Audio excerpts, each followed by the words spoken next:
ஒரு வாரமாவே சோசியல் மீடியால அஜித் படம் அப்டேட் வரப்போகுது அப்படின்னு சொல்லிட்டு தல ஃபேன்ஸ் எல்லாம் பயங்கர வெறி மூட்ல இருந்தாங்க.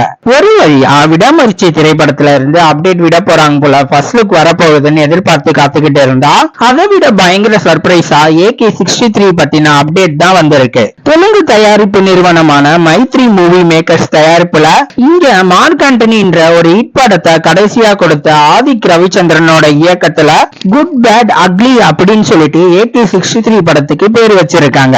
எஸ், அடுத்ததா அஜித் குமாரோட AK63 திரைப்படத்தை இயக்க போறது ஆதிக் ரவிச்சந்திரன் தான். இத பத்தி அவர் சொல்லும் போது அவர் என்ன சொல்லியிருக்காரு அப்படின்னா, நேர்கொண்ட பார்வை திரைப்படத்துல ஒன்னா சேர்ந்து நடிக்கும் போதே நான் அஜித் சார் கூட பயங்கர க்ளோஸ் ஆகிட்டேன். அப்பவே நம்ம கண்டிப்பா சேர்ந்து ஒரு படம் பண்ணலாம் அப்படின்னு சொல்லியிருந்தாரு. பட் எனக்கு அப்போ அந்த கான்பிடன்ஸ் இல்ல, நான் என்ன ப்ரூவ் பண்ணிக்கணும்னு நினைச்சேன்.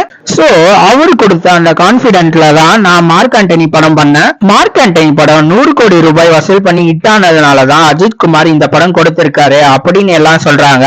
அப்படியெல்லாம் இல்ல, மார்க் ஆண்டனி படம் ரிலீஸ் ஆவறதுக்கு 2 மாசத்துக்கு முன்னாடியே அஜித் சார் இந்த படத்தை கன்ஃபார்ம் பண்ணிட்டாரு. கண்டிப்பா இந்த படம் ஒரு சிறந்த ஃபேன் பாய் சம்பவமா அஜித் சாருக்கு என்னுடைய விசுவாசத்தை காட்டுற படமா இருக்கும்னு ஆதிக் ரவிச்சந்திரன் ரொம்ப எமோஷனலா பேசியிருக்காரு.